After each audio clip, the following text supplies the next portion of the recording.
You know, Francis Ford Coppola's Apocalypse Now isn't just a movie, it's a legend. It's this massive, trippy dive into the Vietnam War that everyone calls a masterpiece, but let's be real, it's also famously confusing. So let's get into it.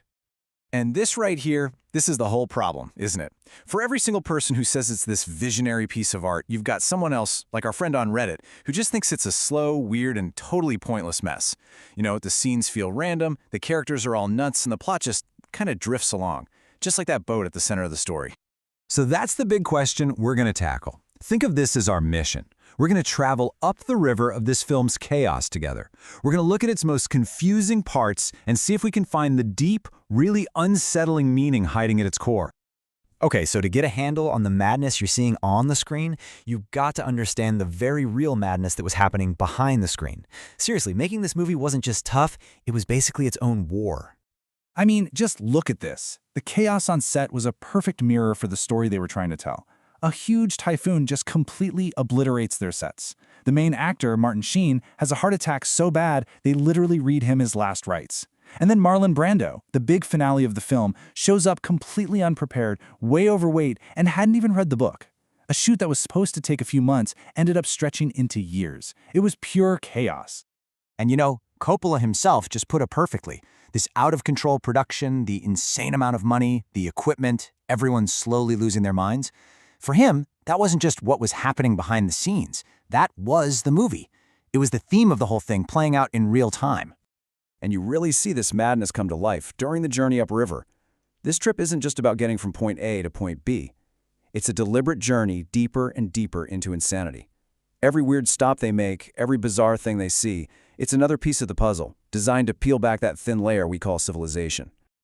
So, our first big stop introduces us to Lieutenant Colonel Kilgore.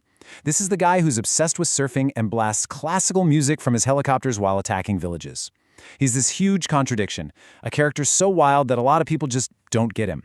But trust me, he's absolutely essential for understanding what this movie is trying to say about war and madness.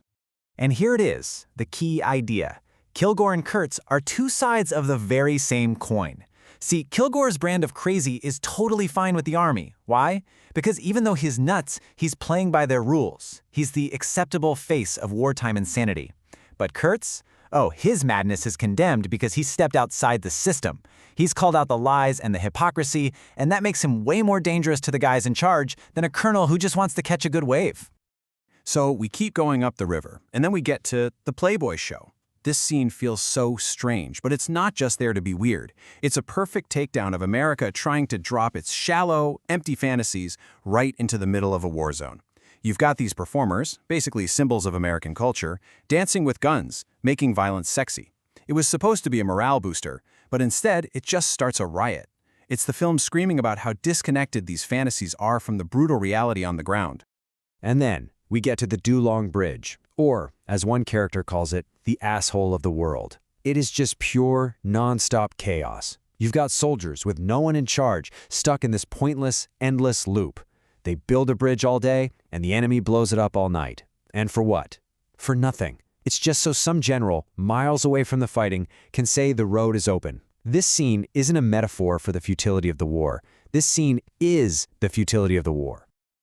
Right, so we've made it through all that surreal chaos on the river, and we finally arrive. We're at the destination, the Heart of Darkness, Colonel Kurtz's compound.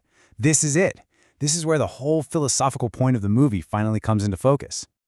See, the guy Willard's been sent to kill, he isn't just some random crazy person. His whole philosophy was born in a single moment of absolute horror. He was trying to do a hearts and minds thing, vaccinating kids in a village. And as a response, the Viet Cong came in and chopped off every single one of those little vaccinated arms, leaving them in a pile. In that single, unbelievably brutal moment, Kurtz had a kind of terrible epiphany. It was like a diamond bullet to the forehead. He saw that his enemies had a pure, unwavering will. They could commit to horror without thinking twice, without any moral hang-ups. And he decided that America's problem, the reason it was losing, was its lying morality. It was trying to fight a brutal war while pretending to be good. He realized victory demanded men who could just kill, without judgment, without feeling. So why do the generals want him dead? To get that, we need to talk about one key idea, the scapegoat. Because that's exactly what Kurtz has become for the entire U.S. military. So, let's break it down. Why did they order a hit on him? It's not because he went insane. It's because his insanity was honest. He actually embraced the brutal, ugly truth of what it would take to win.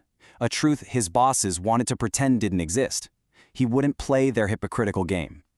Basically, the military needed to pile all of its own sins, all its war crimes, onto this one guy and then kill him to cleanse itself. Now, with a philosophy that dark and challenging, it's really no wonder that when the film finally came out, a lot of people just had no idea what to make of it. Its journey from being seen as this huge failure to an absolute masterpiece, well, that didn't happen overnight. The first reviews were all over the place. I mean, Time magazine called it this decade's most extraordinary Hollywood folly. Ouch. Others slammed it for having delusions of grandeur, saying it was just pretentious and didn't really have a clear point.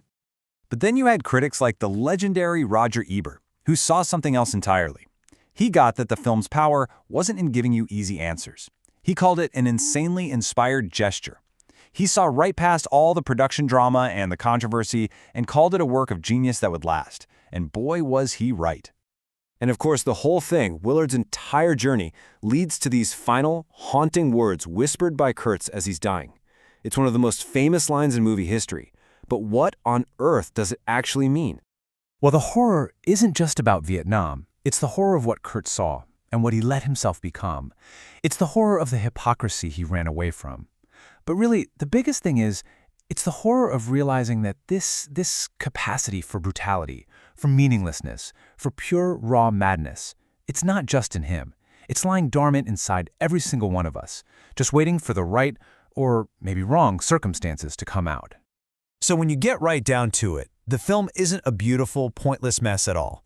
It's a journey that makes us stare right into the abyss. It forces us to think about that incredibly thin line between being sane and being a savage, not just out there in a war, but in here, in the human soul. And that leaves us with one last, really chilling question to think about.